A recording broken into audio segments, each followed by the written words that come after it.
Sahabat entrepreneur, salam hebat luar biasa.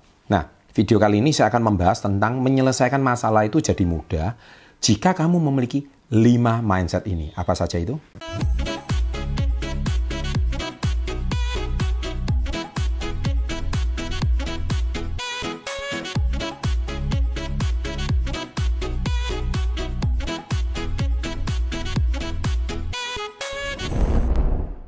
Baik, selamat datang di channel Success Before 30, channel yang konsisten berbagi pengembangan diri, edukasi-edukasi finansial, kemudian hari ini juga tips-tips bisnis, sehingga channel ini saat ini sudah mencapai 3,5 juta subscriber.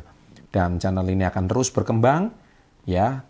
Mohon dukungan Anda semua juga agar channel ini tetap konsisten memberikan edukasi. Nah, di sini saya mulai membahas tentang menyelesaikan masalah jadi mudah. Kadang-kadang kita pikir ya, di Indonesia ini masalah ribet itu bisa dibuat mudah gitu. Tapi lucunya orang Indonesia kadang-kadang masalah mudah, kenapa diselesaikan dengan mudah kalau bisa dibikin ribut. Nah, oleh sebab itu sebenarnya masalah itu bisa selesai dengan sederhana kalau Anda tahu 5 kunci ini. Nah, 5 kunci ini apa saja? Tapi saya juga mengacu kepada buku saya Success Before 30 ini khususnya halaman mindset ya. Halaman mindset ini saya mengajarkan tentang apa yang dimaksud dengan mindset di halaman pertama, mengapa banyak orang belum kaya di halaman 17, mindset dan mental orang sukses di halaman 23, sangat berhubungan dengan mindset. Nah, itu pengembangannya. Tapi 5 kunci poin ini saya akan bahas dan nanti pendalamannya Anda bisa baca buku Success Before 30. Nah, yang pertama yaitu ask yourself. Ask yourself itu maksudnya tanyakan pada dirimu sendiri, mengapa hal ini bisa terjadi? Contoh, misalkan ya, kamu hari ini ada teman itu berutang duit sama kamu tapi nggak bayar. Nah, terus Anda tagih, galaknya minta ampun. Anda tagih duitnya setengah mati. Pinjemnya kayak suaranya kayak malaikat. Ya kan? Waktu nagih suaranya amit-amit kan gitu ceritanya. Nah, kok bisa nyolot gitu? Nah, dari sini, tanya pada dirimu mengapa hal ini bisa terjadi. Saya sudah pernah bahas gitu loh ya.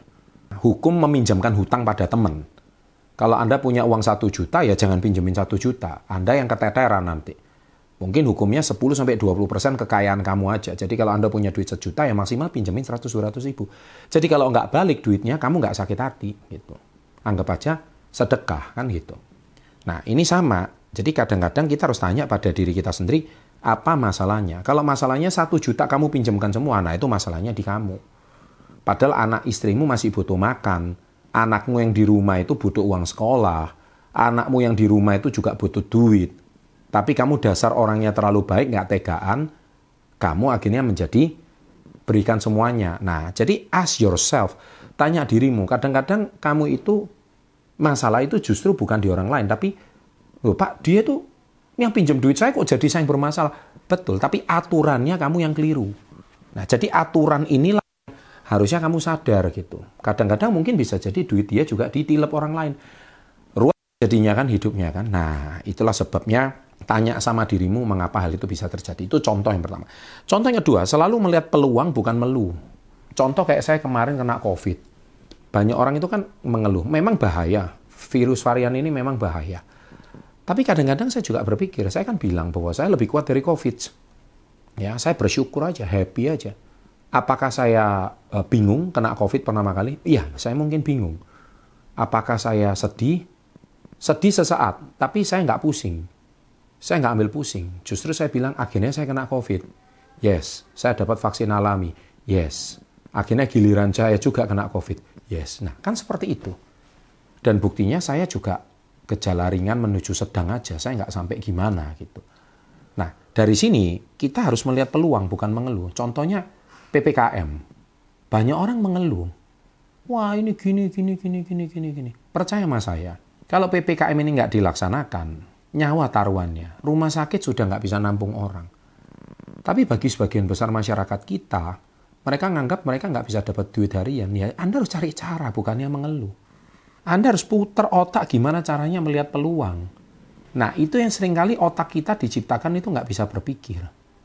Anda nggak bisa melihat peluang. Contohnya mungkin, di saat kondisi seperti ini, peluang apa yang bisa diciptakan? Ya kan? Anda harus bisa mikir gitu contohnya. Mungkin jangan-jangan inilah kesempatan kamu punya pekerjaan baru. Anda mungkin saat ini mengeluh, Anda mungkin jualan mainan gitu. Tapi aduh Pak, sepi Pak, nggak ada yang beli Pak. Anda jual bakso contohnya. Aduh Pak, sepi Pak, orang takut Pak. Begini. Saatnya mungkin Anda cari peluang baru. Apa kayak peluangnya ya? Kalau saya bagikan semua kan nanti lama-lama Anda nggak mikir. Tapi pasti ada peluang baru di saat sebuah krisis. Ya, nah poin yang ketiga adalah melihat pandangan yang lebih luas. Apa maksudnya pandangan yang lebih luas? Jadi ketika ada masalah itu bisa jadi mudah.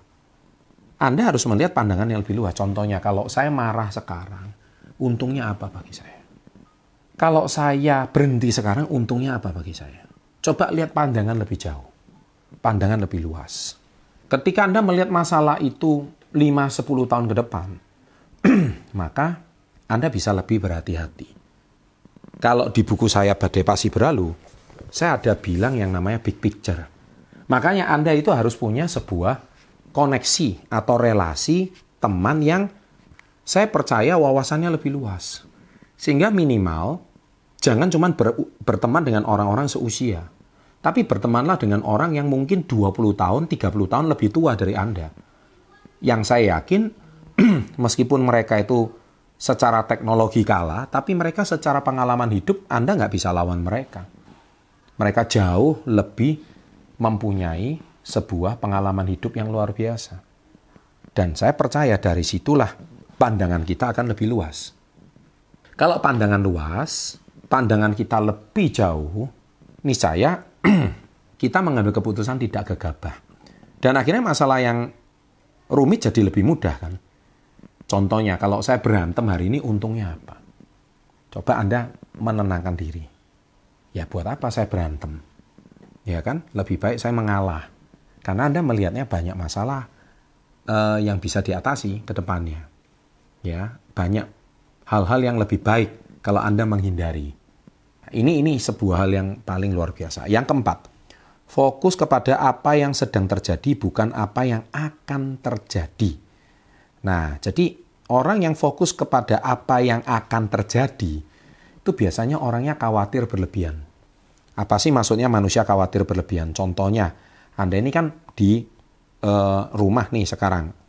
Kalian mau pergi keluar. Terus Anda tuh sebelum keluar rumah Anda mikir, waduh, nanti kalau di luar ini ada ditangkap polisi gimana ya? Terus kemudian kalau saya nanti tabrakan di pinggir jalan gimana ya? Terus nanti kalau misalkan saat ini kondisi lagi tidak aman, nanti kalau mobil saya dirampok orang gimana ya? Nah, jadi Anda itu berpikir yang tidak-tidak.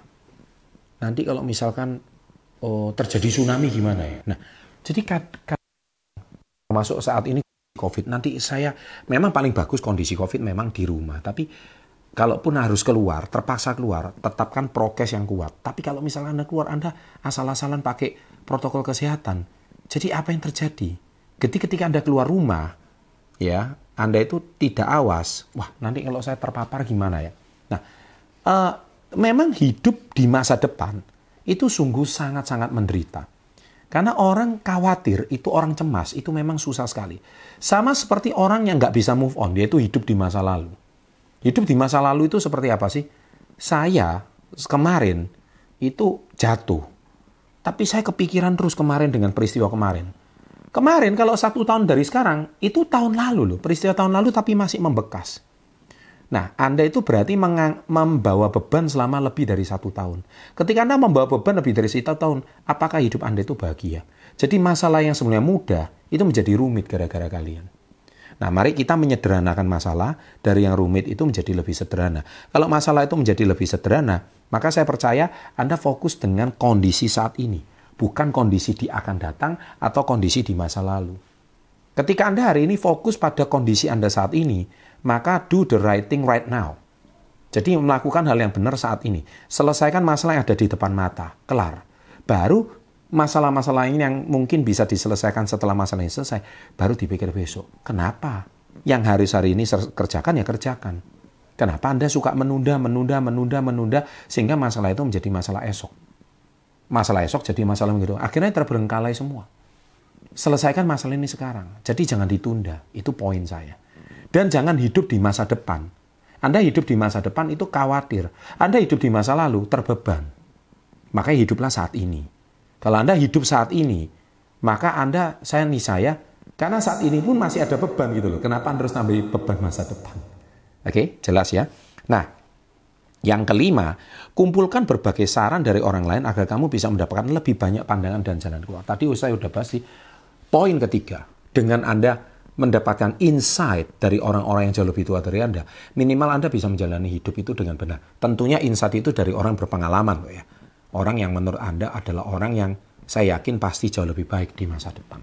Demikian video kali ini saya buat. Semoga masalah Anda yang rumit bisa menjadi lebih sederhana, masalah sederhana menjadi selesai. Nggak usah terlalu pusing. Jangan lupa like-nya, komen di menit keberapa yang menurut Anda video ini sangat bermanfaat dan berbobot dan bisa menjawab masalah Anda. Sukses selalu dan salam hebat luar biasa.